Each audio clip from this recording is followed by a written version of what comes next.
Part 3, Other Symbolism. The last role Jack Black played before Minecraft movie was in Dear Santa, in which he played a main role. Its announcement trailer and its release date were both squeezed into 1 month in between the release of a Minecraft movie's trailer and the release of a Minecraft movie itself. In Dear Santa, Jack Black's character is a demon that acts as an avatar of Satan. An 11-year-old boy accidentally summons him by misspelling Santa on his letter's envelope. Pseudo-Satan Jack Black wants the boy's soul, and they make a deal for it in exchange for Satan granting the boy 3 wishes. One of the boy's wishes happens to come true by itself, invalidating the deal, but by the end of the movie, Jack Black's demonic character and the boy form a friendship, and he revives the boy's dead brother on Christmas for his final wish, creating a jarring, forced happy ending and teaching a dubious message in this open mockery of Christianity and taboos of summoning and making deals with demons. Jack Black's encompassing role, with the trailer and release date landing before and after Dear Santa, is the main character of a Minecraft movie, wherein he plays a character based off of the default player skin of the game, commonly referred to as Steve. In this movie, his character also presumably befriends and joins forces with its young boy character, whose actor is 14 years old at the time of the movie's release. All this makes a connection between Satan, making deals with demons, selling your soul, and resurrection. The latter might either mock Christ, symbolize AI recreations of people, or symbolize the respawn function of video games such as Minecraft, and attribute such themes to be satanic. Jack Black has a long history with satanic themes. He led a prayer to Satan at the 2009 MTV Awards, telling the audience members to hold hands while they prayed to Satan on national television. Since we're giving a rock award tonight, who wants to pray to the devil with me? Who's in with me? Come on, hey, let me see those horns. Let me see those horns. Metal, metal, metal, metal. All right. Now take the hand of the person next to you. Come on, Leighton. Dear Dark Lord Satan, hope everything's good with you. I'm doing fine myself. Just wanted to say hi and ask you to grant tonight's nominees continued success in the music industry. How was that? Metal. Very metal. Thank you. The nominees for Best Rock Video are... He frequently wears satanic imagery, sometimes posts himself singing satanic songs to social media.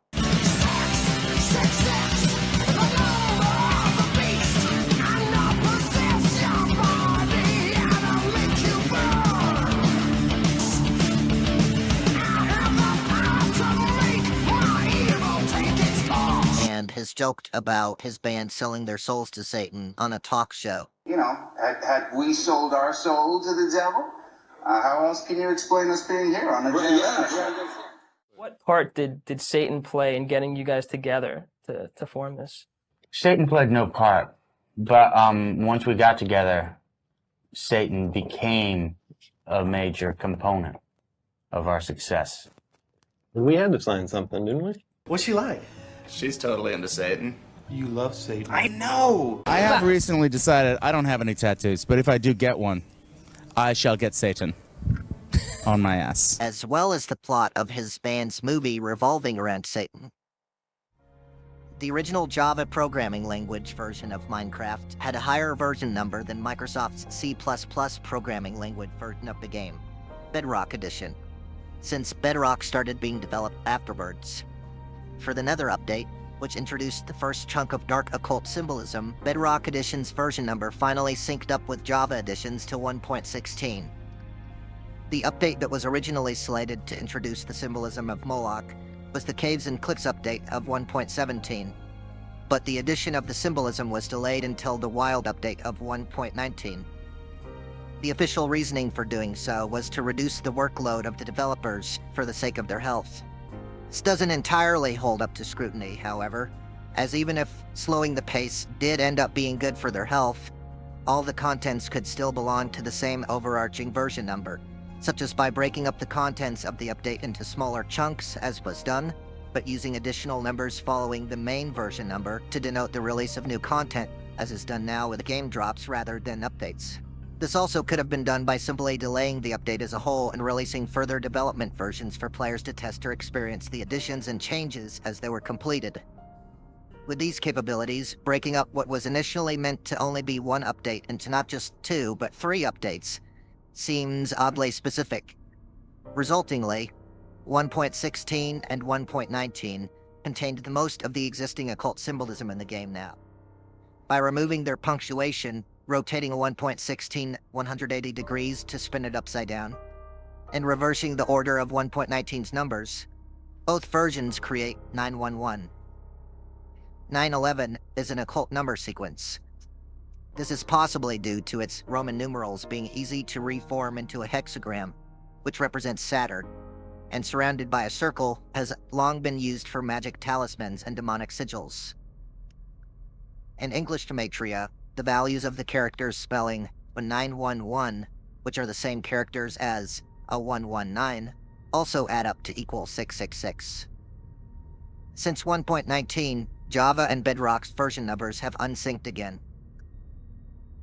The Wild update, which added symbols of Moloch to the game, is the only update other than the update that changed the world to have "the" in its official title. The update that changed the world makes sense, as without it, it would just be update that changed the world, which doesn't have the same ring to it. By breaking the standard format, the Wild update's English gematria adds up to 888. Repeating numbers are often significant to occultists, and the number 8 is often meant to represent infinity, which shares the same shape, rotated 90 degrees. The number 8 is also associated with Saturn in numerology. This could possibly represent their desire for Moloch to spread infinitely, or attribute Moloch to be Saturnic, with each 8 representing one of the symbols of Moloch. There's the sculk substance, which seems to represent the sacrificed souls themselves due to its color, or the ethereal spirit of Moloch. The warden, representing the fear and might of Moloch as child sacrifice, and the subterranean city, containing an altar to Moloch, through which people are sacrificed for the providence of the not-so-civilized civilization. There is also symbolism in between the Nether update and the Wild update. Major update names are usually restricted to one major version number preceded by the initial digit 1, which represents the completed game, and a period, such as 1.7 or 1.12. With unnamed minor updates to the named major updates being numbered afterwards, following another period, such as 1.7.10 or 1.12.2. It is unusual for a named update to extend beyond one major version number. Until the Caves and Cliffs update, the only named update to extend beyond one major version number was the Adventure update, which bridged between the last major development version and the official release of the game. Major version numbers were initially used to denote new and changed game contents, and minor version numbers mostly to denote bug fixes, patches, and smaller additions and changes. The Caves and Cliffs update broke from this pattern, minus the Moloch symbolism that was originally going to be included in it. The Caves and Cliffs update was spread out over the course of versions 1.17 and 1.18. Goats were introduced in the unmodified game in 1.17, and could be found in any of the overhauled mountain biomes. In 1.18, their spotting was restricted to only the snowy mountain biomes adorning snowcaps. Mountains' triangular visages are common metaphorical symbols for pyramids, with snow-capped summits used to represent their eyes.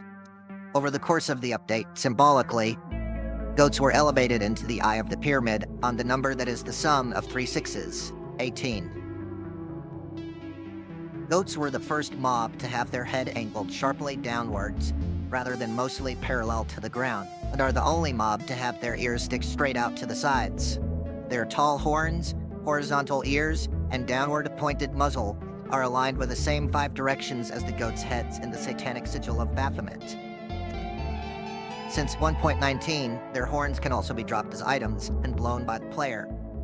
They can also be found in pillager outposts and have been heard being blown by pillagers during their raids on villages since 1.14.